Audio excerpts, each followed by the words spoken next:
Well, good evening and welcome to the Lowestoft History Sessions with Ivan Bunn, who is not me. That's Ivan Bunn just towards that way. I'm Stephen and I'm here on behalf of the Rogues Shanty Chorus. Welcome to the 13th Lowestoft History Sessions, and please click share. If you do enjoy it, if you're coming again because you have enjoyed it, please click share so that hopefully more people can enjoy it. What are we doing here? We always just give a bit of a reminder, even if you have heard this an awful lot before, but the Rogues Shanty Chorus are an authentic fishing choir based in Lowestoft, which is about as far east as you can go without getting your toes wet, and we celebrate the music of fishermen and seafaring communities. We sing sea shanties and maritime themed songs and music as part of a wider creative arts learning project called the Unique Coastal Cultural and Musical Heritage of Waveney, which celebrates the associated heritage of the fishing industry in North Suffolk and Waveney. And a gentleman who has an awful lot of knowledge and understanding about the local area, Waveney, North Suffolk, Lowestoft and East Anglia, and even beyond, is Ivan Bunn. And we were, prior to lockdown and COVID starting, we were actually in discussions with Ivan about coming along to give some talks to the membership of our choir. And obviously that all fell by the wayside when lockdown came in. But what we started to do was we're hosting Ivan to give talks to the wider community and in fact the wider country and even people abroad. So with that all said, I think I'm going to bring Ivan in on a shared screen with me to say good evening, Ivan. How are you? Good evening, Stephen. Yeah, all okay, thanks. After should we call it an interesting week? Yep. Yeah, raring to go once more. Wonderful. And we have got coming up, Ivan, the Changing Oulton Broad Part 2, isn't that right? That's correct. Yep. Yeah, ready to go. So if anybody and they haven't yet seen Changing Oulton Broad Part 1, well, guess what? Changing Oulton Broad Part 1 is episode 12, and you can just watch episode 12 again. The same with episode 11 and 10 and so on. You can watch them all again, whether or not you've seen them before. If you've seen them already and you do enjoy them, you can still watch them again. But there's no reason that you shouldn't, if you're just here for tonight, continue watching and then go back and watch episode 1 of Changing Oulton Broad Part 1. Anyway, look, Ivan, I'm going to do a couple of comments. There's a few early commenters have got in. One is from Terry. Is either unit or unit. Maybe you'd let me know, Terry. Good evening, everyone. Looking forward to the latest session. Well, you and me both, Terry. And then Linda Boyce says, hello, Stephen and Ivan. Yeah, it's Monday Night Magic. It absolutely is, Linda. Yeah, so glad that you feel like that. And thank you for keep tuning in. But absolutely, it's looking forward to it. Paul and I generally tend to share the hosting duties, and I was here last week, so I'm looking forward to being kind of backstage and listening in because had the teaser last week with Part 1. And there's Chris Collins. We were expecting you, Chris, because you obviously usually tune in, and says good evening all. Well, good evening to you too, Chris. Hi, Chris. So, Ivan, I mean, what I often do is say, what can we expect? But I think that kind of takes you straight into the talk, really, doesn't it? Well, yeah. More or less, just a quick overview from a week ago. Kind of covered the history of Oulton Broad from 12,000 years ago, really, when it was a very landlocked plain in the miles from the sea, hundreds of miles from the sea, in the middle of what was known as Doggerland. We saw how Doggerland gradually disappeared beneath the waves, how the sea flooded. We created the great estuary that created the peat beds that enabled the medieval people to dig out peat, how that flooded. And we finished up with Oulton Broad, how Oulton Broad itself still, we haven't reached the point when there is actually a place apart from a large 90 acres of water known as Oulton Broad. We don't actually have yet a community called Oulton Broad. The community was growing up around Mutford Bridge and Lock. We touched on the history of that last week. So this week it's just picking up from where I left off. What can I say about these talks? Like everything, when you try and paint a big picture covering a large period of time, especially in a community that is constantly growing, was and still is constantly growing, there is just so much detail. For instance, the reason there was lock gates built at Oulton Broad could take half of our talk on its own. The all the different aspects of that are a story in their own right. So what I try to do, to use a sort of a painter's explanation, I try and paint the picture with broad brush strokes, but every so often take a smaller brush and put in some detail. So as I said, there are aspects of the community, of the area, that I've not really included, because we'd be on part 3 next week, and the week after that would be on part 4. And so, as I said, it's, if you like, detail from a much broader picture. And I hope you enjoy this part of it. We will actually finish up with a place called Oulton Broad as well, which is not just artificial, man-made or man-created lake. So hopefully we've got a bit of an audience out there now. So if I just wet my whistle, as they say. Yeah, I'm just going to do a few more comments, actually, Ivan. Let's go with the ones I didn't quite catch earlier. Amanda Burke, she says, hi, Stephen. Well, also Ivan, Amanda. Amanda, I happen to know, is based in County Armagh. So she's coming to us from overseas, at least. And we know a few people do. Susan Corkmass, I think you're a Lowestoft lady, Susan. She says, good evening, everyone. It's very convivial, this stream. Yeah. It's not just hello, Ivan and Stephen, is it? It's hello, everyone. They're all very welcoming to each other, which is wonderful. And then there's a personal one for you. Evening, Ivan. That's from Chris Collins again. Hazel Rumble says, hi, all. Karen Harris says, good evening, all. Jerry Poole says, hello, all. Hi, Jerry. From Kevin. And Sarah Jordan says, good evening, everyone. Finally made an episode on time to be able to watch live. Well, there you go, Sarah. So it's just exactly the same as watching again. But the only difference is, because you're watching live, you get the chance, should you want to ask a question live, which Ivan may even address later. Or you may want to ask him about something that he said. And later on towards the end of the session, we try and come to any comments and see if we can address them. So I hope you enjoy the live experience, Sarah. But I'm just going to actually come on to a couple of things that you said, Ivan, because you gave a wonderful teaser there of Oulton Broad Part 1. First thing you said was Oulton Broad from 12,000 years ago. So when Oulton Broad was just a tiny little nipper. But the other thing was Doggerland. And quite honestly, if anybody has not caught episode 12, which is Changing Oulton Broad Part 1, please do it. I found it absolutely fascinating. Whether or not you are a local or you live nearby, it's just wonderful to look at the idea of this changing landscape and how the sea has kind of informed it, as it has done and will continue to do, to the whole of this part of the world. But this is actually where your research kind of crosses over ours, Ivan. I mean, I don't know if I can call what we do research compared to what you do. Yours is way more involved and thorough, but we've actually found, through looking into the accounts of some of the sailors and fishermen who actually created some of the songs that we sing, that the area over the Dogger Bank is considered very shallow, in fact, because of the fact that it used to be this land bridge, or is a land bridge, and hence why the North Sea in certain areas is prone to being extremely tempestuous and rough seas.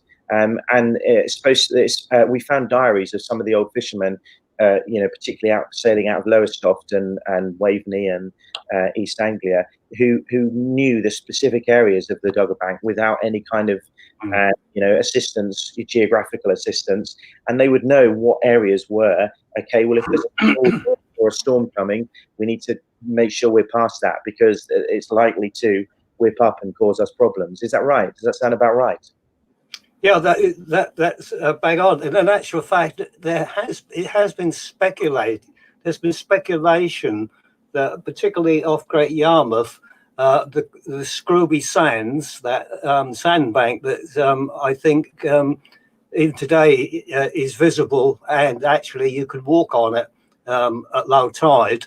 There is a theory that possibly that and the Newcombe Sands and the Barnard Sands off Lowestoft are in fact the remains of a very low range of hills on Doggerland. That even though they've all been flooded, like the Dogger Bank, which was a much bigger range of hills, the Dogger Hills as they call them now, that those sands off Great Yarmouth and Lowestoft in particular are the remains of a low range of hills before the sea swept over them. I don't know. I've read that in 2 or 3 places. I've never actually seen any evidence that they're there, but it kind of makes sense. It's now accepted that the Dogger Bank is the remains of a range of quite high hills on the original dry land. And so, yeah, it's possible that just off the coast here, if you drained all the water away, you would then again have this the tops of this range of low hills. There's supposed to be the accounts. There were fairly recently in Cromer, North Norfolk. There were found the remains of prehistoric trees on the seabed, the tops of the trees on the seabed. So I suppose not too far away from us, really. No, that's it. And of course, I got a bit fascinated by Doggerland when I realised that the flooding of Doggerland was directly and indirectly responsible for the creation of that stretch of water called Oulton Broad. It's absolutely amazing how many Neolithic and later implements have been dredged up in fishing nets and what have you, right across that area. They even think now they found evidence of where there was 1 or 2 villages on Doggerland. So it's fascinating. Yeah, absolutely. Well, look, Ivan, I don't want to hijack your talk. Sorry, I know. No, that's okay. But there's 2 more comments, and then I think we're probably okay to launch the PowerPoint when you're ready. But those 2 comments I'm going to feature. One is Kevin Fox. He says, "I'm watching from lockdown in Aberdeen. Does that count as abroad?" It does, Kevin. We'll count it as abroad. Welcome. Yeah, welcome, Kevin. Absolutely. Yeah, welcome. And thanks for joining us.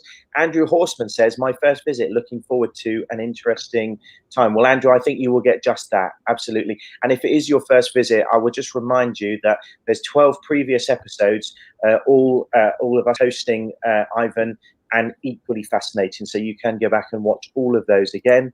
And then I think finally, for now at least, Janet Wood says, "Good evening, everyone. Looking forward to another interesting and informative talk from Ivan." So yeah, thanks for joining us, Janet. And Ivan, I think when you're ready, we'll launch. I'm ready to rock and roll. Good evening, everybody who's just logged on or tuned in, as they say.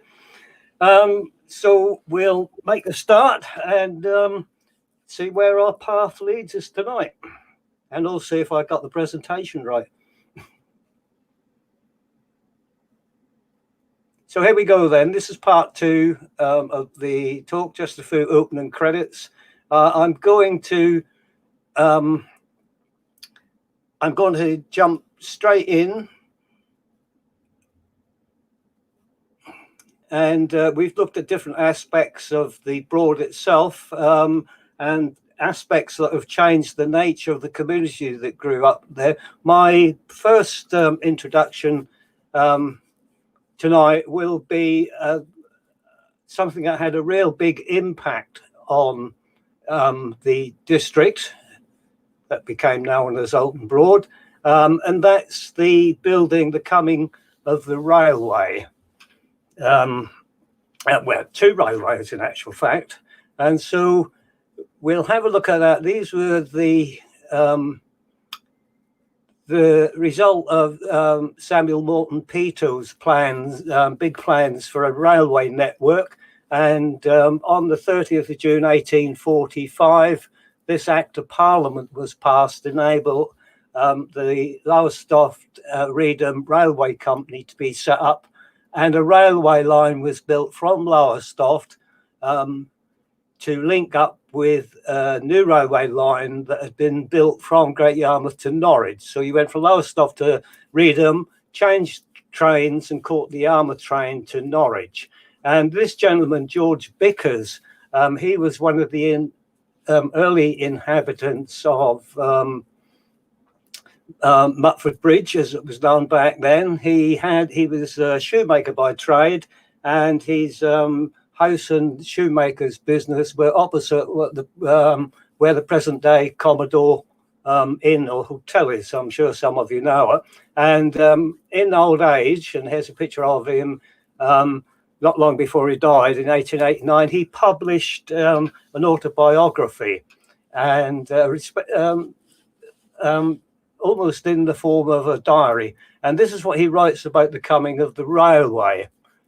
He says, remember, he's living right on the doorstep. Now is coming on the construction of a new railway from Lowestoft to Reedham. Great preparations have been made. Materials and men and horses and implements are deposited in the locality, besides temporary dwellings for the overlookers and gangers. We in this neighbourhood have never seen the like.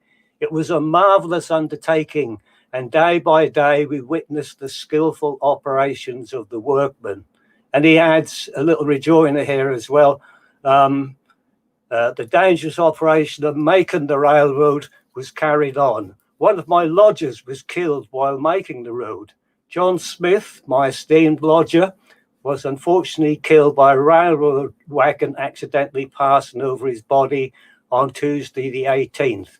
A sad and painful event to those that witnessed it. So John Smith was almost certainly one of about 500 navvies who were employed to build this railway line. And so the impact must have been the same as today when they build a new bypass round a small village, or when they make a new motorway somewhere. The impact on this little quiet backwater in Suffolk must have been quite remarkable. And so we need really just to have a look at the impact that the railway had in the long term and the short term. So if I could get Stephen just to click slides for me, thank you. So here is a map of the area around Mutford Bridge, the area that would become known as Oulton Broad. The railway opened in July 1847, and it was one of the things that brought more and more people into this attractive area. So you can see there wasn't a tremendous amount in the area, lake loading, and then the railway line sliced its way to the north of Mutford Bridge, as you can see on my map. It effectively cut off a long neck of the Broadwater of Oulton Broad to the very north. The Hall Road, I'm sure many of you in the area are familiar with it, always has that loop effect even today. And that's because when it was built, there was a long neck of Oulton Broad that stretched up there. And so the railway line actually had to have an embankment built across there to carry it across the marshes. We know from the records of the company that they employed some of the state-of-the-art piling technology of the time. There was a machine apparently that could knock 40-foot piles into the ground on which to build the railway line and to stabilize it. And I think I'm right in saying that this contraption could knock 4 of these 40-foot long piles into the ground simultaneously. No little undertaking. And as I said, it was literally happening 100 yards away from where George Bickers lived. So, and of course, the impact was immediate. If we could just go to the next slide, please, Stephen. That house that you see there is the original railway station. There's a type of engine and train that would have rattled through from Lowestoft to Norwich. That little, it took me years to realise that after looking at this picture, that funny little house, which is the original railway station, as you know, now Oulton Broad North Station, as it's known, is on the east side of the crossing. This was on the west side of the single line, north and west of the single line track. There's little interesting asides that come along as well. So we'll talk more about the railway station. But if you look in the background, you can see a small building. And it took me quite a long time to realize exactly what that building is. And if we're lucky in a few seconds, there should be a much clearer picture of it. That building, in actual fact, is, here we come. This is the same building you see there. If it just quickly again for people who live locally, we're standing roughly at the junction, exactly at the original junction between Oulton Broad on your left, where that little group of children are standing, and the road going off to the right is actual fact the westerly end of present-day Normanston Drive. And the records show that certainly from the 17th, from the 17th century right through until almost the late 19th century, this was a blacksmith shop. The blacksmith shop, you can see, is the low group of buildings, and also the house belonging to the blacksmith. This is actually in the parish of Lowestoft. The parish boundary between Oulton and Lowestoft runs up the middle of the road on the left. So we are just on the Lowestoft side of the parish boundary between Lowestoft and Oulton. The house itself is quite a strange looking building. It seems to have got sort of almost ecclesiastical type windows. That's the only picture I've ever been able to find of it. The road, Oulton Road, as would become, was the main route to get to Great Yarmouth, and that blacksmith's shop probably served many of the horses and carriages that travelled to and through Mutford Bridge to Great Yarmouth. So that's his side. We just go back to the original railway station. The penny didn't drop for years and years. It was only about 5 years ago when I was mooching around Oulton Broad that I stopped and had a look, and suddenly something clicked. And if we go to the next slide, please, Stephen.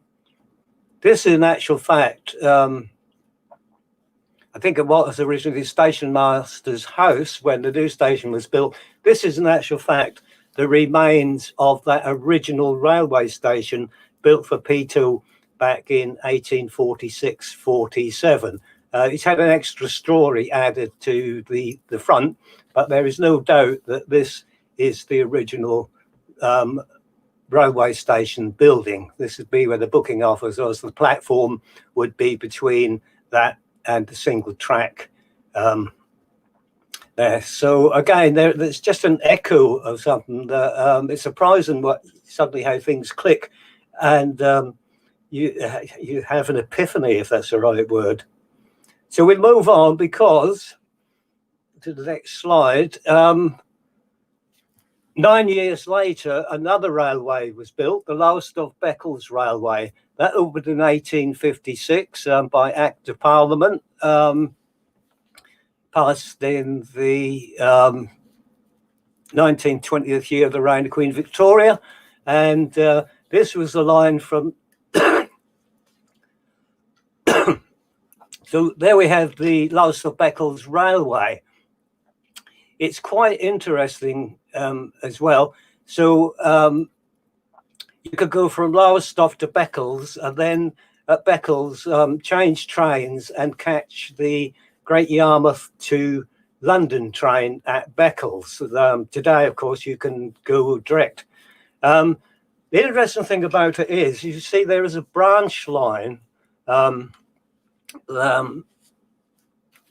going eastwards from the main line. The main line travels and joins up with the Lowestoft-Reedham line, but there is a branch line. Now, it was intended originally, the Lowestoft-Beccles Railway Company had intended that the railway line wouldn't actually cross Lake Lothing, the west end of Lake Lothing, but it would stay to the south of Lake Lothing and travel through all the open fields as they were then of Carlton Colville through into Kirkley, and somewhere round about where Belvedere Road is, that they intended to build a South Lowestoft railway station. So there'd have been a North Lowestoft railway station and a South Lowestoft railway station. But then Peto and the other directors and surveyors of the railway suddenly realised it would be much cheaper if they put a bridge across the western end of Lake Lothing and linked up with the Lowestoft-Reedham line. Building that piece of line would be the bridge would be much cheaper than actually building a brand new railway station in South Lowestoft, and so that's what happened. And the single track extension was then used as for goods traffic only, and I'm sure there's some people out there who can probably remember trains still travelling there right down into the 1950s and probably the early 1960s. So that's the Lowestoft-Beccles Railway, with the bridge becomes part of the Eastern Counties Railways in the end. If we go on to the next slide, please.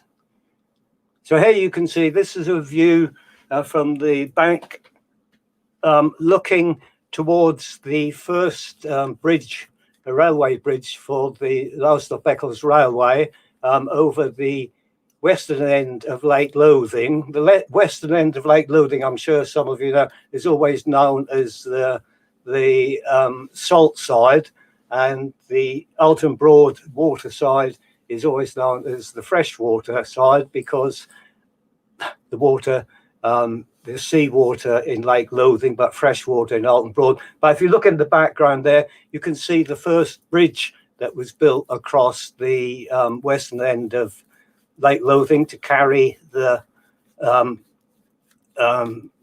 Lowestoft-Beccles line, and it was quite a simple wooden trestle bridge. At some point down the years, I think it changed on a couple of occasions till the much sturdier construction that you see today was built. And of course, the trains brought in people and visitors, some of whom decided to stay and make their homes in the area. Lowestoft and the area around Mutford Bridge was rapidly growing at this time, and it became quite the place to come and stay for sort of middle-class people to take their holidays. And one of the bigger buildings to be erected to cater for them is on the next slide, please, Stephen. This is the railway, the station hotel, not the railway hotel, the station hotel on Bridge Road, junction of Bridge Road and the eastern end of Commodore Road, and that was erected in June. It opened in June 1899. Interestingly, last week I talked about how the Wherry Inn was demolished in 1899, and the splendid hotel that sits there today was built only a few hundred yards away from here. So the new modern Wherry Hotel and the Station Hotel were in direct competition with each other for the visitors who were coming to stay in the area. So that is part of the impact of, again, the buildings are growing in the town, bigger buildings are being built, and the area around Mutford Bridge is actually becoming a township in its own right. I'll come on a little bit further in a moment to explain some of the problems that are caused by the township around Mutford Bridge being in two different parishes. To the north of Mutford Bridge, basically it's the parish of Oulton. To the south of Mutford Bridge, it's the parish of Carlton Colville. We come to some of the events that took place because of this, that created the township that we know as Oulton Broad today. So we pass on to the next slide, please, Stephen. Right. By the 1880s, the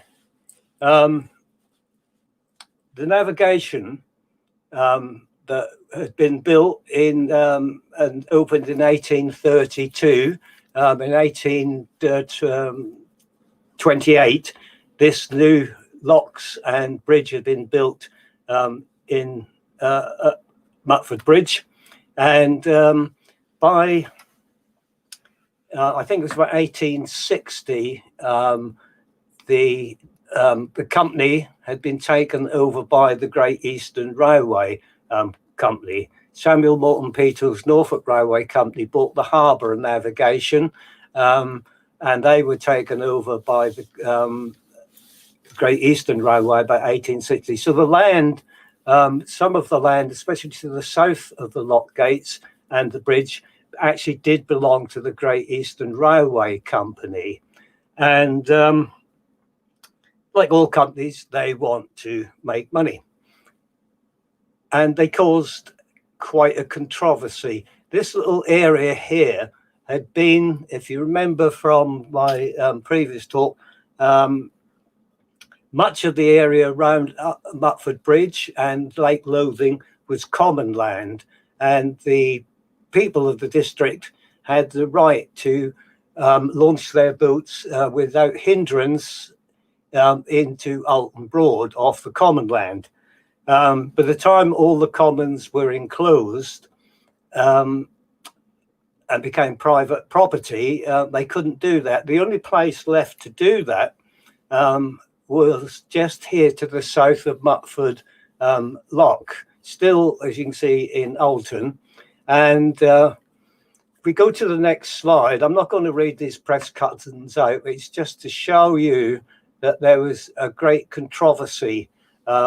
It started in a letter in April, on 26th of April, 1879 to the Lowestoft Journal by a local resident signing himself Watchdog, when he decries the fact that the area belonging to the Great Eastern Railway Company to the south of Mutford Locks was in actual fact going to be leased and sold to build huts and basically to block up access to the Broad. The local people were still using that little strip of land to launch their boats without hindrance. And apparently as well, the commoners also had the right to drive their sheep into Oulton Broad to wash them back in the days when the common land, there was common land all the way around the Broad. So Watchdog wrote this letter basically attacking the Great Eastern Railway Company for impinging on the last of their common rights. And the following week, the editor and the editorial comment in the Lowestoft Journal took up cudgels against the Great Eastern Railway Company as well. And you can see there's a long editorial there. You probably can't read it. You probably wouldn't, well, perhaps might want to read it. And it's, again, the right of way to Oulton Broad, saying that there should be something done to stop the Great Eastern Railway Company from blocking up this last little piece of the common land. And something was done. A gentleman who played a big part in the growth of Oulton Broad, his name was George Edwards. I'll come on to him a little bit more because he's quite a key figure. He actually took the Great Eastern Railway Company to court, accusing them of destroying their common rights. And the case went to court. It was the Queen versus the Great Eastern Railway Company. And the case was logged to be heard in January, I think it was 1881. However, when you look at the records of the court, it did meet. And if we could just change screens again, please, Stephen. It was at the quarter sessions on the 7th of January 1881. There's this entry, and again, I won't really read it out to you. It's the Queen versus the Great Eastern Railway Company that tells this court, the indictments being presented, those people who were given evidence to support their case against the Great Eastern Railway Company never turned up. And so there was no case to be heard. The court that obviously found, because there was no evidence offered against the Great Eastern Railway Company, that it was not guilty of what they'd been indicted with, and the case was discharged. However, we know why this happened, and if we can go to the next screen, we can see there was an out-of-court settlement. I haven't been able to get a copy of the original, but here we see in August 1881, this letter was sent by the secretary of the Great Eastern Railway Company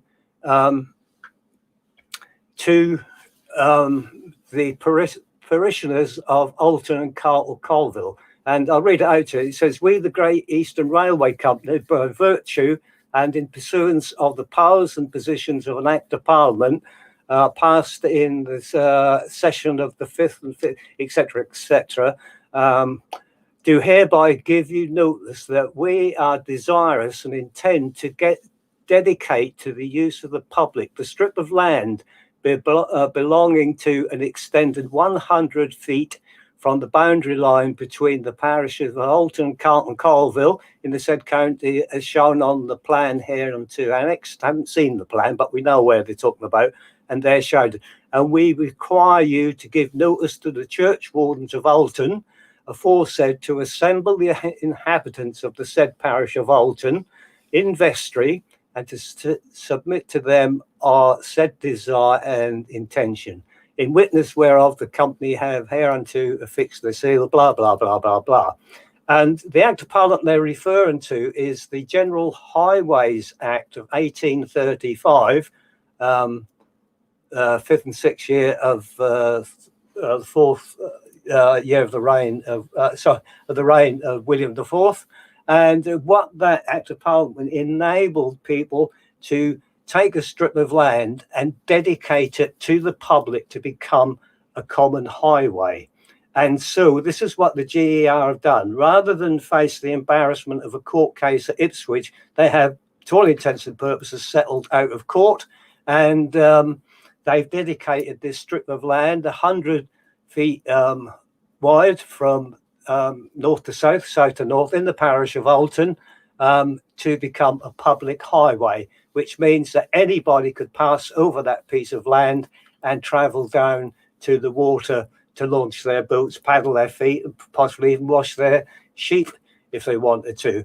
And if we just pass on to the next slide, please, And then a public meeting was called. Here's the report in the Lowestoft Journal, 24th September 1881, where the great and the good of Oulton, remember it's only Oulton, not Carlton Colville, because the land is in Oulton, called a big public meeting of the parish vestry. All the great and the good are there. Mr. George Edwards chaired the meeting, and they agreed to accept this piece of land. And because it was a public highway, the meeting agreed the land would be managed by the surveyor of highways of the vestry of the parish vestry of Oulton, more of whom later. And they had this note decided that this bylaw should be drawn up that about this strip of land, that no boat whatever shall be allowed on the central 30-foot way or within 15 feet of the railing, and no boat shall be placed on any other part without the sanction of the surveyor. So not only have they now got a public highway, a public right-of-way across to the Broad from Bridge Road, they've also got somebody to keep an eye on it, and they're also making sure that nobody blocks that highway with their boats. And so the George Edwards for the parishioners of Oulton, because a lot of the lands in Oulton, people from Carlton can still use it. Any member of the public can cross across that land, but it has to be managed by the parish surveyor of Oulton. And that piece of land, if we can flick to the next slide, please, Stephen. That piece of land, so here we go back to the original plan. That piece of land would become known very, very quickly as the Free Quay, and a strip of land jealously jealously guarded by the people of the district, because that gives them the free access forever to Oulton Broad, to the water. And it becomes all sorts of myths and legends have grown up around it, but it is in fact just a piece of land dedicated as a public highway. It's said that some people have called it the Parliament Quay, because you can stand on there a bit like in Speaker's Corner and say anything you like and nobody will touch you. I don't think that's true. It's actually just a public piece of land. And so we do George Edwards, who did a little bit about him now. If we just flick slides, please, Stephen. So here is the Free Quay. Those buildings on the left would be knocked down, and the quay would be opened up. There's the railings, and the gentleman with the bowler hat leaning back in the light-coloured suit, that's George Edwards himself, standing proudly at the Free Quay. And of course, in the background, you can see all the buildings, mostly grain and coal sheds belonging to the Everett family, who this is now, we'll come on to where this is in a moment. Don't want to jump guns. So here's another view of the Free Quay. This is looking due north. I'm sure if you're familiar with the area, there's the old Wherry Inn, the Wherry Hotel in the background. A large fence has now been erected, railway sleepers looks like, on the northern end to mark the 100 feet from the parish boundary. And here you can see some men breaking the rule because they've got their boats pulled up on the central 30-foot. And here is yet another view of the Free Quay a bit later, but it hasn't really changed. And again, the buildings in the background, these are the buildings on the quay. This is where, if you're familiar with Oulton Broad, I'm sure many of you are, this is the strip of land that would become, or is known today as the boulevard.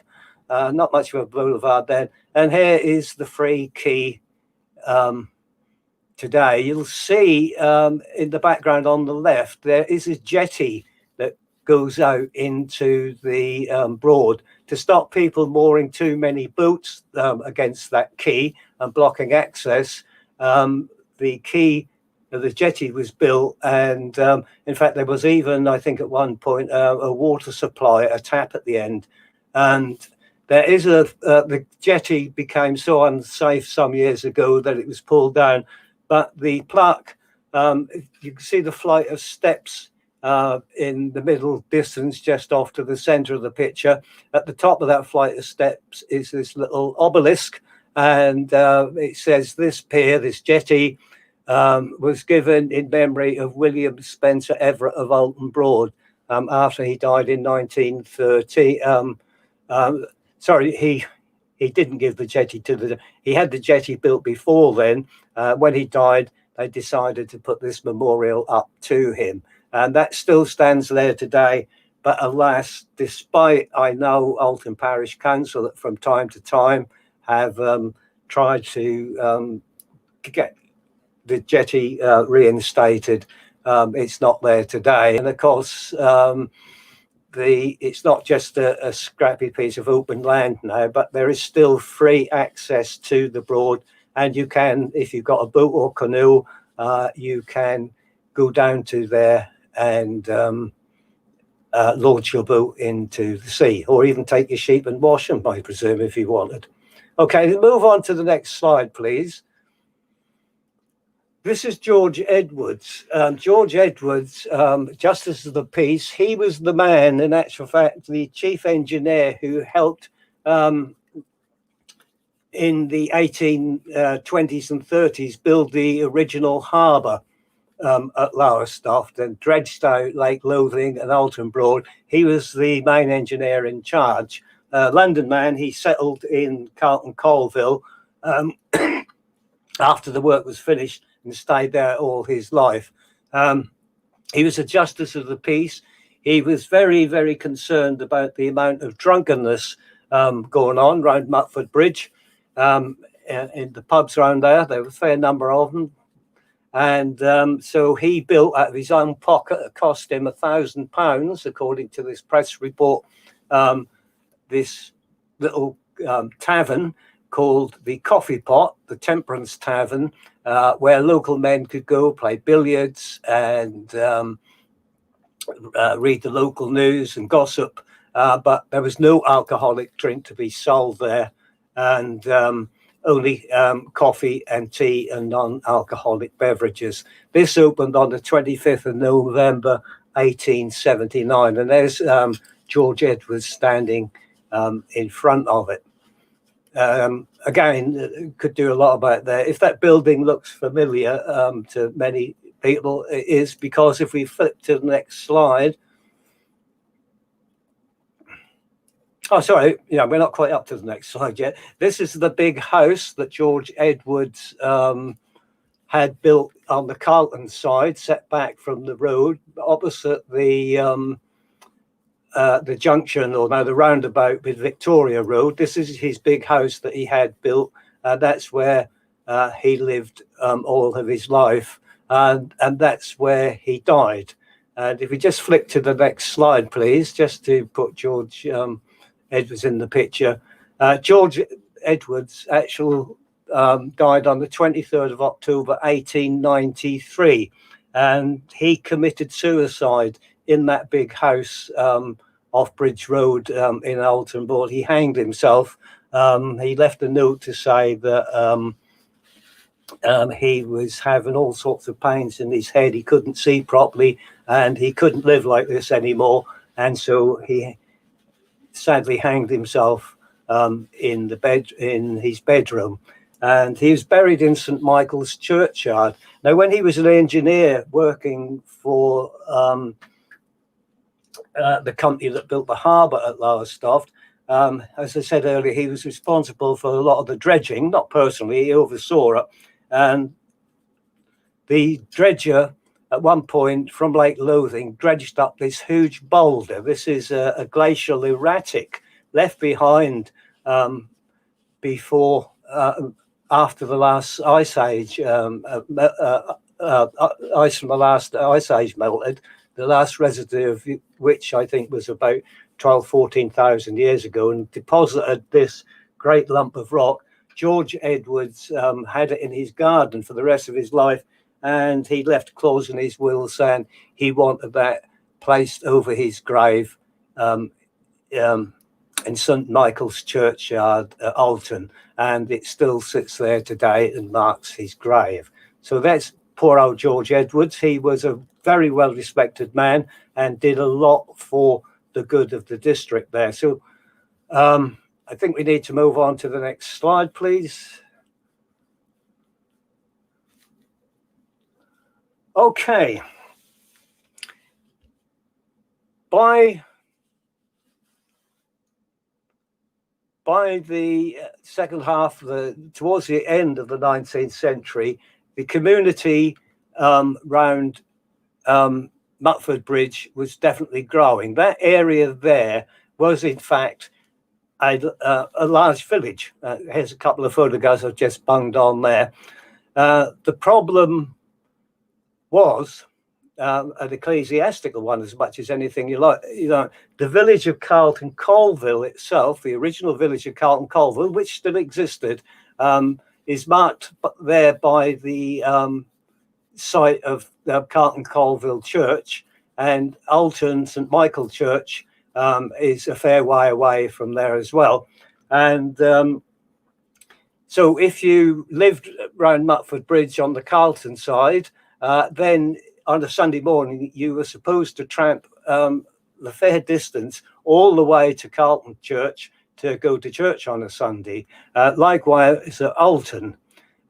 So to improve the situation, to get people to go to church, because there was no church anywhere near Mutford Bridge, a new church or a chapel was built. And if we can go to the next slide, please. Close to this is in actual fact the first schoolroom that was erected in 1874. The rector of Carlton Colville paid for that. It's still there today. It's a private house. He paid for that out of his own pocket for £200. Next door to that, a little bit later, a few years later, again, if we go to the next slide, please.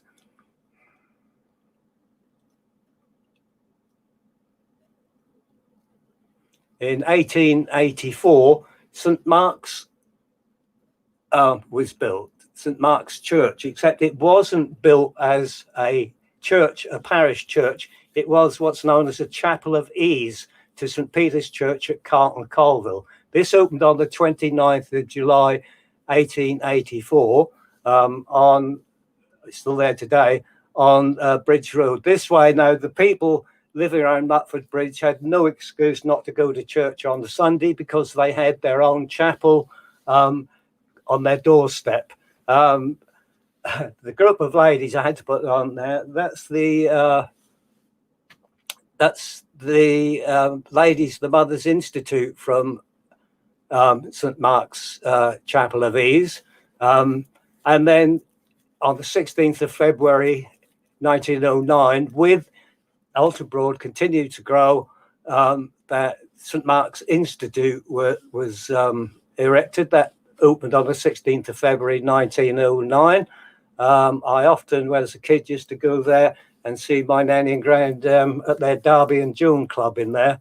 The picture at the bottom right is in actual fact the big tea party that was thrown for the people of Mutford Bridge to celebrate the opening of the St Mark's Institute. So a township is developing round Mutford Bridge, but there is no township as such. So if we go to the next slide, please, we hopefully can see how things happen. And of course, things have a tendency to evolve. It was declared by the church commissioners on the 25th of September 1931 that the Chapel of Ease, St Mark's Chapel of Ease, should become a parish, a chaplaincy in its own right, separate from St Peter's Church. So the area to the south of Mutford Lock now became a parish in its own right. To the north of the parish of St Peter and Carlton Colville, and this is the official order published in the London Gazette in November to say that this had been put into effect. And so now the St Mark's wouldn't have a curate from St Peter's, but would have its own rector to run the services there, and it would in all intents become a parish, and it's remained ever since. And of course things have got history has a habit of repeating itself. If we go forward many years, 30 odd years, to the next slide please.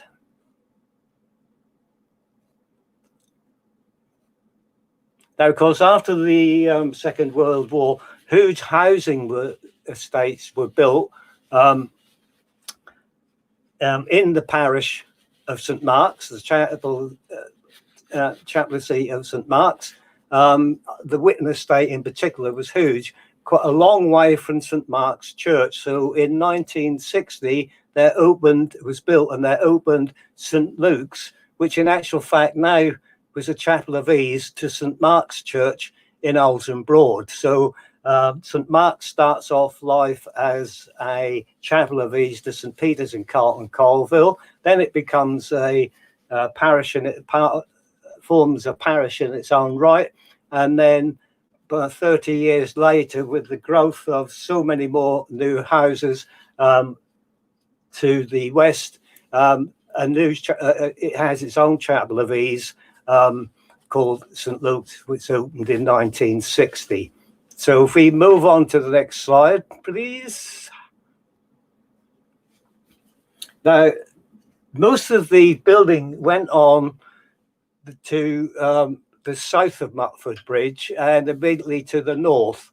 There wasn't much, but there was one exception. All of this land you see here, just under 400 acres to the north of Oulton Broad, was in actual fact belonged to George Borrow. He purchased it in 1847, and he continued to own that until 1881, and he never touched an inch of it in any way, shape or form to change it. It was a working farm, all of certainly from the early 1800s onwards. But there is one little building there that this is an aside again. I just want to bring to your attention. This is in actual fact one of the oldest buildings still standing in Oulton Broad. It's now, I think, been converted into a private house. This was Truman's boatyard when I took this picture back in the 1970s. And on the gable end, on the ends of the tie bars, you can see the date 1832. This belonged to George Borrow, and it was built in 1832 by the owner of Oulton Hall, Edmund Skepper. After the navigation opened to Norwich in 1832, it was Skepper, main crop was barley for being sold to the brewers in Norwich, and he, instead of travelling, taken the barley by tortuous road because there was no navigable river from Oulton Broad until one was built and opened in 1832. He built a quay here, and his wherries and larger boats could now take the barley direct and quicker by water to Norwich rather than have to travel by horse and cart along the road. So that's one of the oldest dated buildings now standing in this area. There are exceptions. The Park House, now the museum on Everett's Park, that's much older. But most of the buildings, in fact, just about all of the buildings standing in Oulton Broad are later than that. I put this map on for another reason. If we could just change slides again. I had somebody ask me a question about this a little while back. So I thought I'd incorporate this. So here we can see this is the early 1900s, and you can see the area has been developed. The pink area, as I'm sure some of our viewers might know, this is an area that became known as, is still known as the Rock Estate. After George Borrow died, his stepdaughter Henrietta McCowbray inherited the estate, and she eventually sold it, and she sold it to the Caldecott family. And in the 1880s,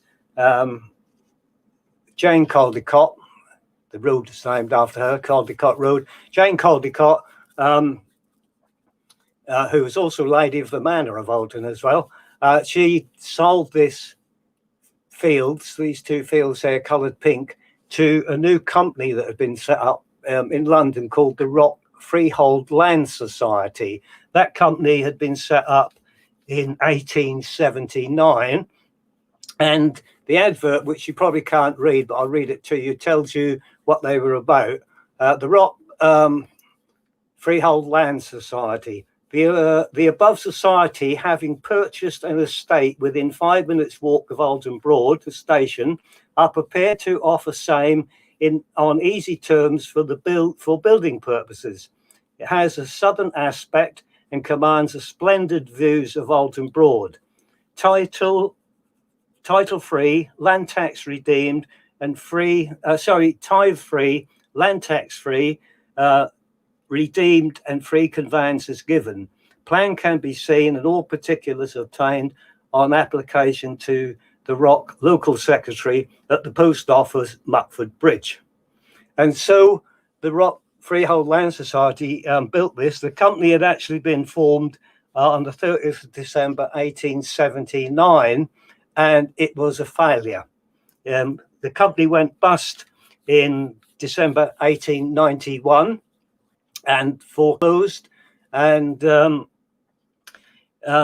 told that they had 23,500 creditors who were owed £209,000, £209,000, and their assets were only £127. They couldn't pay off their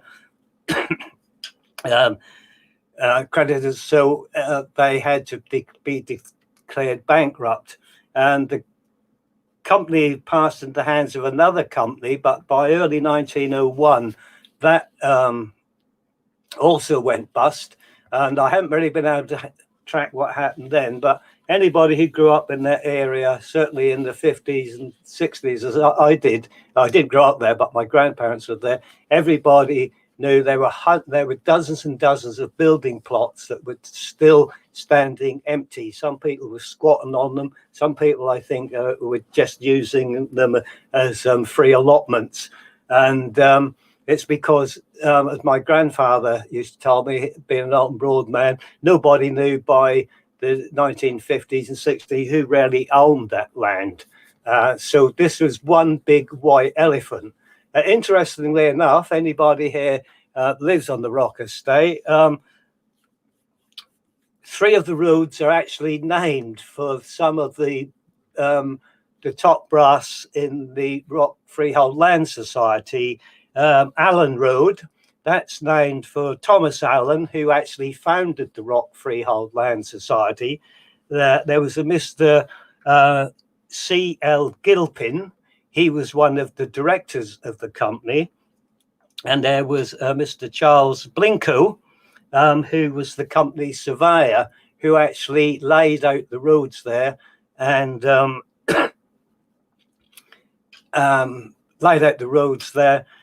surveyed the plots and divided them all up into equal-sized little plots. And of course, there's Rock Road. That's actually named for the society.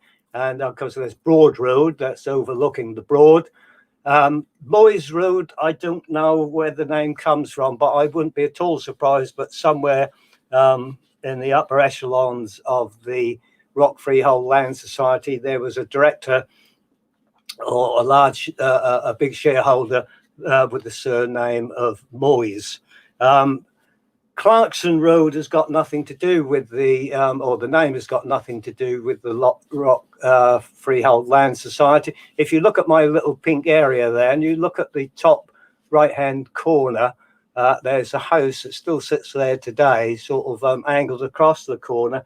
Apparently, in the early 1900s, it was built, and it was built for quite a wealthy, influential doctor whose surname was Clarkson, so I've been told. So that's where Clarkson Road comes from. So that's the story of the Rock Estate. And of course, everybody in the area today still knows it as the Rock Estate. So we must push on. Time is getting away. And next slide, if we can, please. So just a couple more slides showing that by the late 19th century, populations all over the country were growing enormously. And so the old-fashioned systems of local governments had to be changed. And so the Local Government Act of 1888 created the East Suffolk County Council. That abolished the quarter sessions, who were responsible for main roads and bridges and raising the county rates, and it created the county councils. The Local Government Act of 1894 created urban and rural district councils, and it also created Oulton Parish Council and Carlton Colville Parish Council, and rural district was covering Mutford and Lothing Land, known as the Rural District Council, was created. So the hamlet of Mutford Bridge, or the village, if you want, of Mutford Bridge, is now being managed basically by the Mutford and Lothing Land Rural District Council, although the parish was still looking after its own business. The parish councils took over all the secular powers from the old parish vestries. So if we just flick on to the next screen, if we just go back to look at parish vestries, local government gets very complicated. Yeah, okay. If you could just change screens again for me, please, Steve. Thank you. So as you can see, Mutford Bridge, as I've already pointed out, and I'm sure you know by now, the area around Mutford Bridge is spanned by two parishes, Oulton to the north and Carlton Colville to the south. So the parish of Carlton Colville was in charge of the southern area around Mutford Bridge. Oulton Parish Council was responsible for the area to the north. And so the parish officials, before they met in the vestry, chaired by the vicar, and the vicar appointed church wardens, a parish clerk, and a sexton. He chaired the parish vestry meeting held every year, and the vestry had to appoint an overseer of the poor and a surveyor of the highways. The manor court, because there was a manor court as well, I don't know how much of this applied in Oulton and Carlton because the manors weren't that big, but the manor court could appoint a constable, an ale taster, leather searchers and sealers, a swine reeve to look after pigs, and also a pinder. And we know there must have been a pinder at Oulton at some time, because far to the north, in actual fact, next door to the Blue Boar Public House, was the manorial pound, where if the pinder found animals that have strayed, pigs, sheep, cattle, he could put them in the pound and impound them, and then the owners had to come and collect them and pay a fine. So we know there's definitely a pinder Oulton at one time. The problem is, the vestry was running the north part of the area that was become Oulton Broad, and the Oulton vestry was, and the Carlton Colville vestry was running the southern part. And so eventually it was decided that this just wasn't going to work. The parish councils were the same. The parish council of Oulton was managing everything, all the houses and roads to the north of Mutford Bridge, and Carlton Colville was doing the same to the south. Two totally separate elected organisations. And so it was decided eventually that something had to be done, and the local government board decided that this just wasn't working. So on the 19th of February 1904, the Oulton Broad Urban District was created. And this brought the powers from, it took the powers away from the Oulton Parish Council and the powers away from the Carlton Colville Parish Council, and lumped them all together under one elected body known as Oulton Broad Urban District. So eventually, on the 19th of February 1904, a place, not a piece of water, but an actual small urban conurbation known as Oulton Broad came into existence. Right up until that point, Oulton Broad was only the water. And so if we just flick on to the next screen, please, Stephen. So Oulton Broad Urban District, here's a map showing the area around about 1904. And with the magic of technology, I hope we should in a second be able to see. So this green area is the area of the new district. And there was one elected council to manage that whole area. The district covered an area of 1,600 acres, and it had a population in 1904 of 3,700 men, women, and children. So Oulton Broad as a place now exists, and not just as a bit of water. And if we push on to the next slide again. Thank you. The first election was held on the 26th of March 1904. And as you can see, there's a list of all the people who wanted, there's only 15 elected councillors. There's all the people whose names went on the ballot paper to be part of this new district, all the great and the good. And then the first meeting of Oulton Broad Urban District Council was on the 13th of April 1904.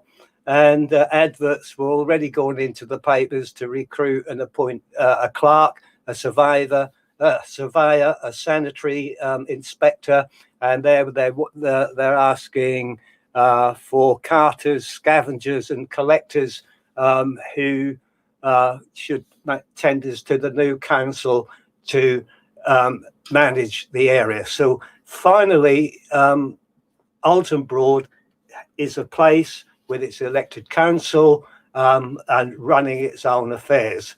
The parish councils now, they're just as they do today. Oulton Parish Council, their area of influence was moved northwards to along Sands Lane, and the same thing happened southwards to Carlton Colville Parish Council. That as well had no say over what went on in the new urban district. So we go to the next slide, please. And of course, this is the Coffee Pot Tavern. It was taken over as the council, the town hall, if you like, of the urban district. This is where all the business was run from. An extra floor was built on it. And I think that there was a caretaker who lived in the flat above, and so it became the town hall. And just see the change. This is 1803. If you saw it last week, these are all the green areas are all the common lands in Carlton Colville and Oulton surrounding the water. There's a lot more than that. 100 years, we see now what a difference 100 years can make to one place. So here we have, this is 1903, at the time that the urban district was formed. It's now become a real community, and Mutford Bridge is now just Mutford Bridge round by Mutford Lock. But it's quite interesting that when you see people, some people still refer to Mutford Bridge as a place years later. And if you look on census returns, I was looking at one for 1911 and only yesterday, and the person had put their place of birth as not Oulton Broad, but as Mutford Bridge. So people did see Mutford Bridge as a place, but now we do have Oulton Broad. So we move on again. I see time is actually getting away. So what I've got here now for you, just a series of pictures now showing just how that area had grown. I'm sure some of these will be familiar to you. This is Bridge Road. These all round about the early 1900s, Edwardian times. Victoria Road looking east. A view looking south towards Mutford Bridge, the Wherry Hotel in the background. That's where Waller's Restaurant was and is now. There's an Indian restaurant on the first floor in a more modern building. Here's Bridge Road looking north towards the junction with Victoria Road.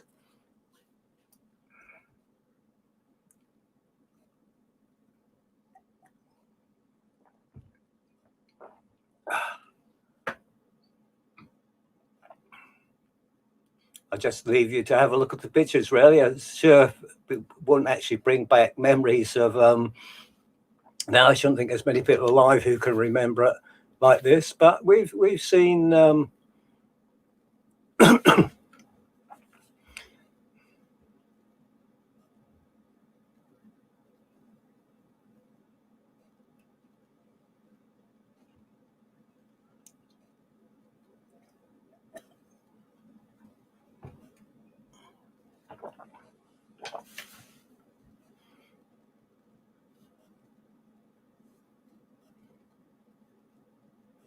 here's a view again looking from what would become Nicholas Everett Park. There's the Congregational Church on the junction of Bridge Road, Victoria Road, with their wonderful corrugated iron church hall beside it. Interestingly enough, if you look at the next one, this is looking up now. On the foreground on the left, you can actually see the first Congregational Church and the corrugated iron hall, St Mark's Church, right in the background there. But it looks, if you look at the top one, which is a much later, I took this not long before it's demolished. The church seems at some point between the opening being built in the 1890s to this picture taken nearly 100 years later. They seem to have rebuilt the church for some reason, from being quite a traditional sort of Gothic looking building to a strange looking 1920s, 30s type building. So that's the Congregational Church. There were other chapels in Oulton Broad as well, but again, we're not really doing a history of the chapels of Oulton Broad.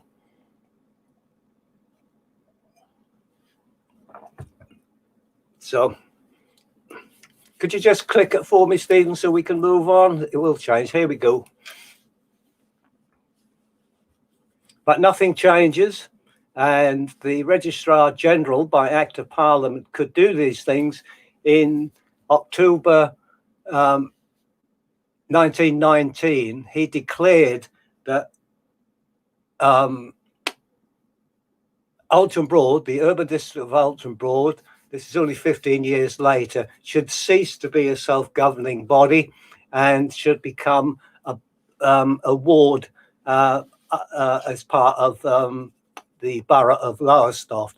So Oulton Broad, in actual fact, ceased to exist as a self-governing body and became part of the borough of Lowestoft in 1919. And here's Reverend Canon Bignall, the St. Peter's and St. Mark's, who writes in his diary in 1919, "Today, the urban district of Oulton Broad is incorporated with the borough of Lowestoft and is by an act of parliament designated Oulton Broad, West Lowestoft." So Oulton Broad as a self-governing urban district, although it retains its name, Oulton Broad no longer is a self-governing body. Again, we push on to the next slide. Conscious of the fact that Oulton Broad there was something special about Oulton Broad that needed to be managed in its own right, particularly the Broadwater, the Free Quay and Oulton Dyke. A new order, the Lowestoft Oulton Broad order, 20th July 1922, created a body called the Oulton Broad Joint Committee, who had jurisdiction over the areas mentioned, Oulton Broad, the water that is, the Free Quay and Oulton Dyke. It was to consist of 9 local councillors, 6 representatives of the London North East Railway. Remember, they're still owning the land that they had inherited around Mutford Lock when they took over, and they still actually own the bridge and the locks. They're taken over from the Great Eastern Railway Company. There were 2 representatives of the Royal Norfolk and Suffolk Yacht Club, and also a representative from a local rowing or sailing club. So this is the Oulton Broad Joint Committee. And so there was a slightly independent committee that were just looking to the affairs of the Broadwater, the Free Quay and Oulton Dyke. However, as we move on again, please. Just in passing, very much in passing as time rattles by, in 1928, Howard Hollingsworth, the very wealthy joint Ireland-born in Hollingsworth shop in London, he had that big house up on Gunton Cliff. He purchased for between £12,000 and £14,000 the large estate that had belonged to the Everett family, and so he gave that to the town of Lowestoft to be a public park, to be known as the Nicholas Everett Park. And here is the official opening. There's Howard Hollingsworth, 20th of June 1929. There was some caveats. He stipulated that the borough of Lowestoft had to make it a free public park. They also had to spend money on it to make it a nice park, not just leave it as it is. They had to develop it.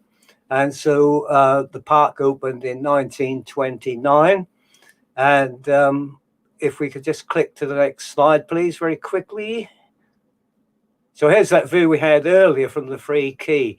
All of the buildings there had belonged to the Everett family. They were in the coal and grain trade, and this was one of their storage areas along the area that became the boulevard. And it was decided the main entrance to the park was further along Bridge Road as it is now. But there should be another one here with a car park and places where people could hire boots, buy ice creams and what have you. And it was decided to demolish all the Everett buildings and lay out a new entrance. So if you could just click me again, please. So this is the view after the buildings of the Everett buildings have all been demolished. Quite a rough piece of land, but it was soon developed and laid out. And of course, by the 1930s, it become the area that we know today. So again, if we can just click slides for me, Stephen. And of course, by the 1930s, the boulevard becomes laid out basically as we know it today. This is a photograph, I think, from the late 1920s, early 1930s. And so Everett's Park is created and is literally a jewel in the crown of modern Oulton Broad. I think I've more or less come to the end of the talk. We'll just click through a few more pictures now, if you would. No, we haven't. We still got to look at what happened, the governance. Yes, very important coming up. Local Government Act 1972 created Waveney District Council. So Oulton Broad now became part and managed by Waveney District Council instead of the old borough Lowestoft. And Waveney District Council was created by the Act of Parliament in 1972, and it eventually became set up in 1974. And here we see something that happened, a parliamentary notice issued in 1975.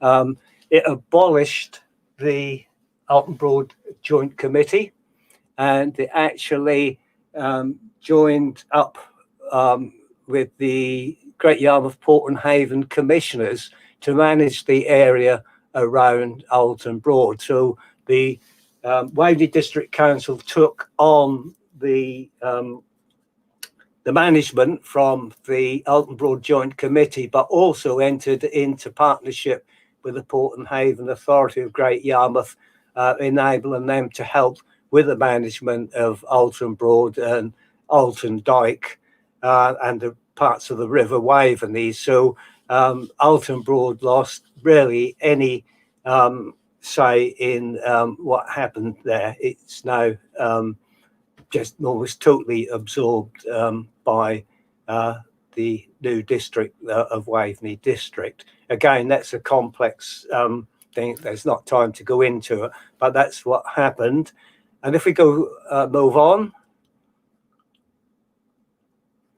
but all is not lost. There were far-sighted people who in government, not often I say that very often, there was reorganisation of community governance order enacted in 2017, and this created Oulton Broad Parish Council. Now, Oulton Broad Parish Council, I'm not too familiar with how much they've inherited or taken over from the Waveney District Council, but you can see from this map that to a certain extent the Oulton Broad Parish Council are now looking after and have elections to run certain things in the old area that was Oulton Broad Urban District, not quite so much to the southwest, but certainly to the south of Lake Lothing and Oulton Broad, and also to the north. So Oulton Broad does now have its own voice again, which is probably just as well, because on the 1st of April 2019, East Suffolk Council was created by the merging of Waveney District and Suffolk Coastal. They are now taken over some of the management of the old area that was urban district of Oulton Broad. But as I said, I can't say too much about that. I'm a historian. I'm sure, as with the Lowestoft Town Council, which is also created under this community governance order, some of the aspects of Oulton Broad, the running of Oulton Broad will have now been devolved to the new parish council, who will have much more of a say in them. One can only hope. Anyway, we'll move on again. So here, very briefly, just a few more pictures for your... We started off talking about Oulton Broad, the piece of water. You remember me saying that 200 years ago, if you'd said to somebody, I'm now going to take a walk through Oulton Broad, they would have pictured you up to your neck in the water of Oulton Broad, because there was no other place called Oulton Broad. So here's some pictures of the Broad here from the locks, an early one from the locks. All of the empty land in the background that you see there were the lands that had belonged to George Borrow, bordering the Broad. And we move on to the next picture, please. I'm going to go through these quite quickly. Again, this is looking further to the west from the middle of the Broad. Again, this is all George Borrow's land. The building half hidden behind the sails of that boat there, that's the malt house belonging to George Borrow, built in 1832, the one we saw the picture of earlier. Truman's Boatyard, as I remember it. Again, that's sitting there in glorious isolation, and it was the predecessor of the much bigger maltings that were built there in the early 1900s. Next picture, please. Another view. This is looking down south, almost from Caldicott Road. If you're familiar with the area, look and due south, and there in the distance you can see the buildings of on what would become the boulevard towards Everett's Park. These are the outbuildings there. And the next picture, please. This is an original malt house. Those of you who saw my talk last week, remember I showed a picture from about 1790 of a new malt house that had been built to the south of Commodore Road on a piece of common there. Well, this is the descendant of that, much enlarged, but this is the Commodore malt house, which down the years would change again. And one more change, please. My voice is going. And here, I think this is my last slide. This is a wonderful panoramic view of that great big hole in the ground in medieval times, where 300,000 turves of peat were cut annually, according to the records, leaving a great gaping, smelly, dark hole that eventually, by the end of the 14th century, because of the rising of sea level, just like the rest of the Broads, both in Suffolk and the more famous ones in Norfolk, flooded and filled up and became known as all that 90 acres of land now covered in water, according to the manorial records. So that's Oulton Broad, and that's my aspects of the story of Oulton Broad. And I think that actually does bring me to the end of my talk tonight. If we just click on for me, please, Stephen. Yes, that's my last slide. Sorry if my voice has sounded a bit hoarse, because I think I'm beginning to lose my voice. I hope you found some, if not all of that, interesting. And I'd like to hear what your comments are, if you've got any. Over to you, Stephen, while I have a sup of this. Well, I hope you don't mind, Ivan, but it's actually Paul that's going to be joining you for the end. Hello.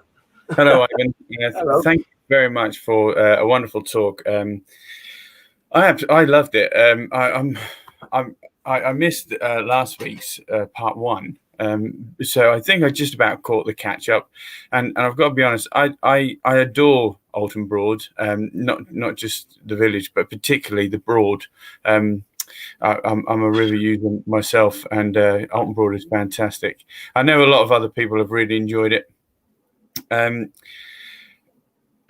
So we've got Jerry Poole coming straight in. She says, fantastic, fascinating. I always wondered why there was never anything moored at the Free Quay. And yes, that was particularly interesting. That stretch of bank is very interesting as to why there was never anything moored there. And like you said, not quite the speaker's corner. That No, it's not. He says, but what I would like to do, and perhaps when I get a chance, there's so many things I'd like to do. I'm sure somehow it would be good to get in touch with the new Oulton Broad Parish Council and see if somehow we could raise enough money to have a proper historic sign put on that site saying this is the Free Key and a little bit about its history. Certainly when Waverley District Council first took over from the Borough of Lowestoft, certainly the 1980s, I was asked to do a full, both by Oulton Parish Council as well, a full historical research into the quay. And I think I did a 20-page report outlining, because nobody's quite certain who is in charge of it, showing that who exactly should be in charge of that because it's a public highway, etc., etc. And I would like to see a nice sign put up there, quite a nice big colourful one saying the Free Key, some pictures, old pictures, and a little bit of the background story. Yeah, I concur that it would be nice to have that context right there on site. So another comment, this one from Linda Boyce. Very interesting as always. Thank you, Ivan, she says. You're welcome. Now, Chris Collins, another amazing talk, Ivan. I'm not from this area, nor Lowestoft, but I do know my way about, and I'm finding this whole series most interesting. Thank you very much. And I'm from Lowestoft, and I find it very interesting as well. Kevin Fox, thanks for another excellent talk. Looking forward to next week. One question, if I may. In the background of the Station Hotel photo, there was a large chimney. Was this to do with the maltings? Yes. That last... Oh, sorry. I think I've just about lost my voice. That last... Well, we could type the answer if that would be better. Yeah. Okay. That's excuse me. Sorry. Can I type on here? Not sure. I was going to pop it on in chat with my host, isn't it? Yeah. Anyway, I'm going to persevere. That last slide that I showed of the 18th century malt house that had evolved into the larger one by the second half of the 1800s grew into an even bigger malt house, and that chimney that gentleman Steve is a was it Steve who it was Kevin about in actual fact the descendant of the original malt house. There was a malt house there at that time, and it was before they laid out, and even after they laid out Caldecott Road, there was a branch line coming off the Lowestoft Norwich line that actually went off there.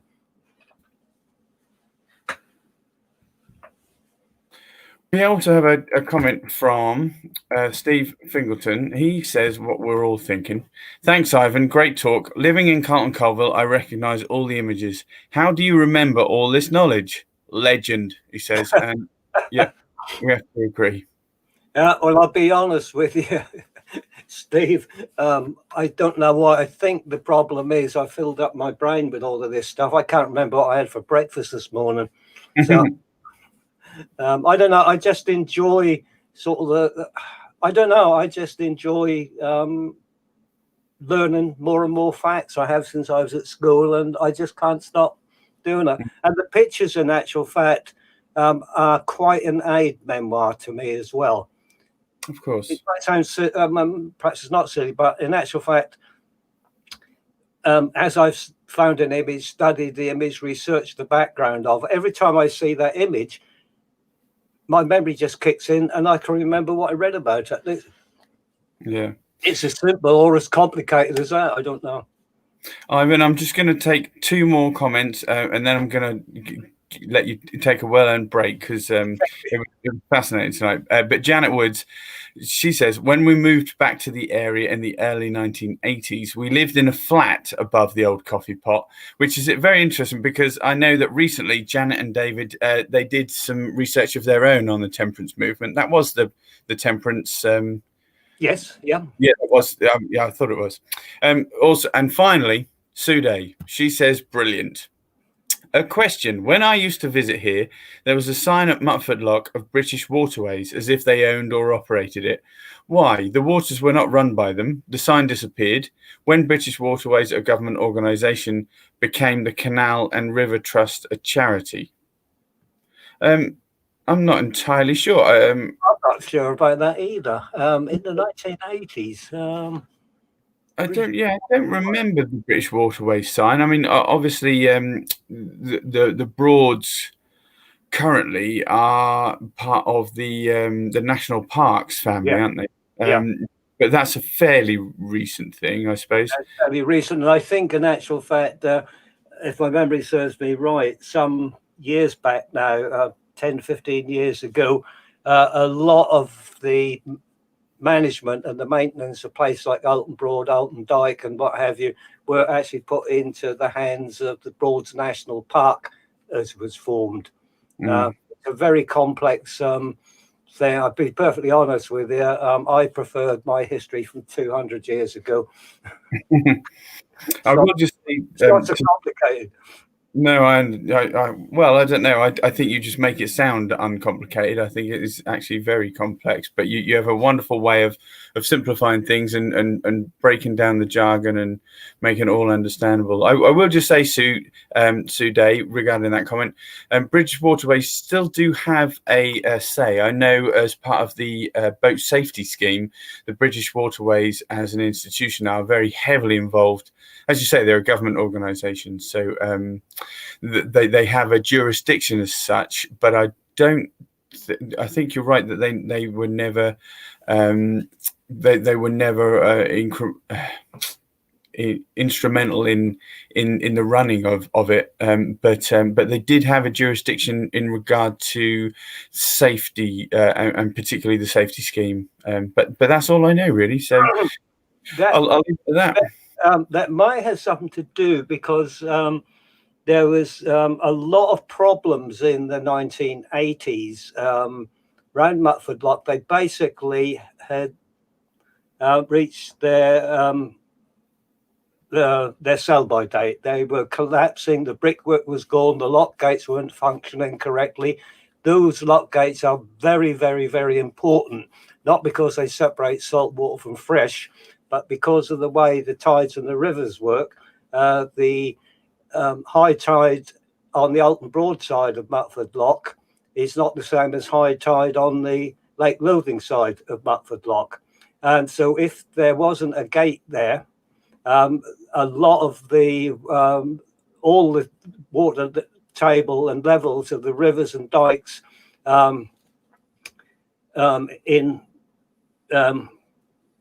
to the west of Oulton Broad, apparently all the water levels would drop. They have to keep those lock gates there. Now, if British Waterways have got something to do with the safety of that, there might well have been that they had something to do with the rebuilding of Mutford Lock. I don't know. I'm just surmising that. Well, that certainly makes sound sense.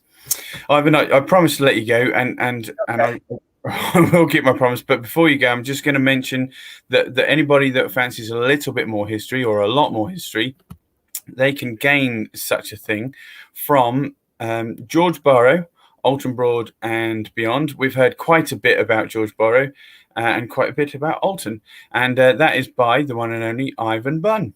There's other books if you fancied something a little bit spookier, especially with Halloween on its way in a couple of months. There's A Trial of Witches, which is by Gilbert Geist and Ivan Bunn.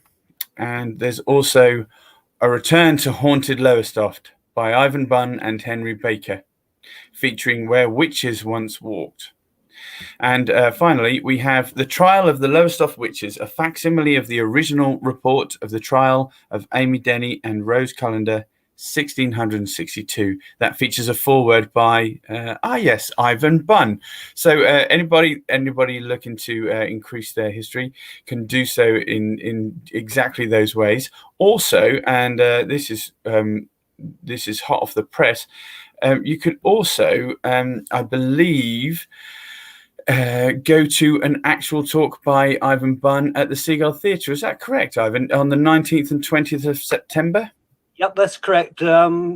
It's to help the Seagull start getting back on its feet. Mm-hmm. It's socially distanced. I think there's a maximum of 40 people in the theatre.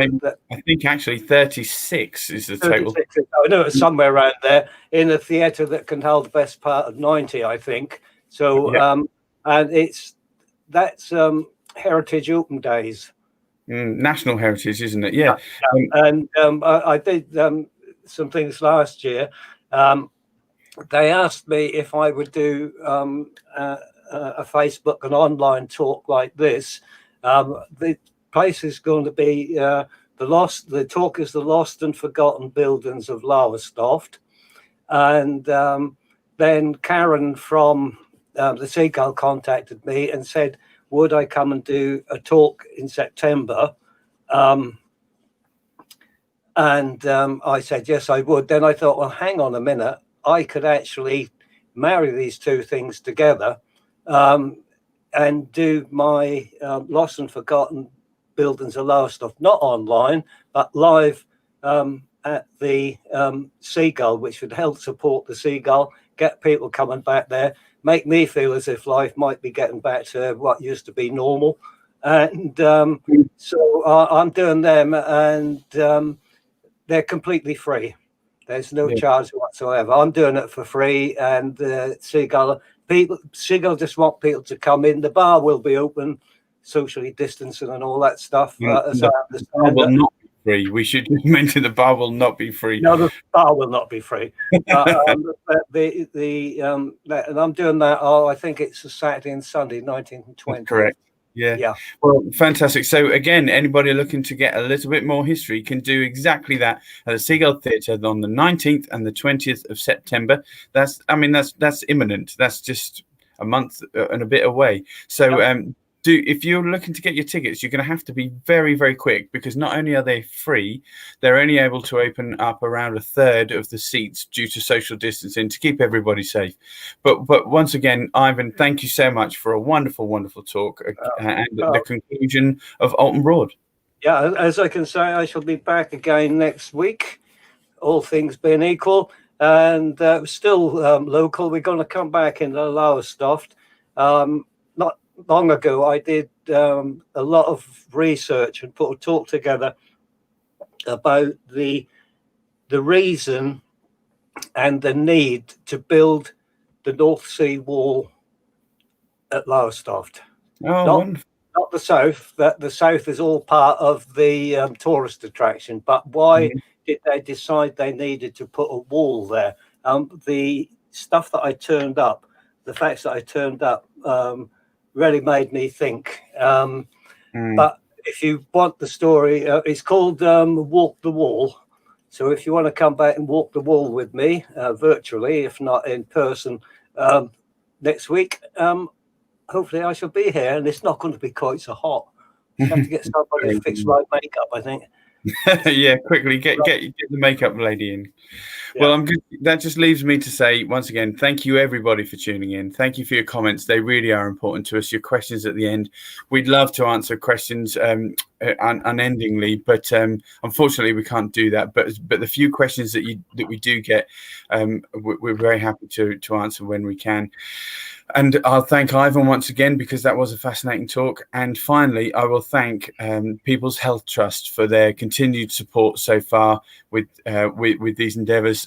This is episode 13 of our history sessions featuring Ivan Bunn, and they're set to continue for a little while yet, just to make sure that we can still engage with all you lovely people out there. If you're watching via Facebook, if you're watching via YouTube, you're very, very welcome, and we hope to see you next week at the same time. Thank you, everybody. Good night.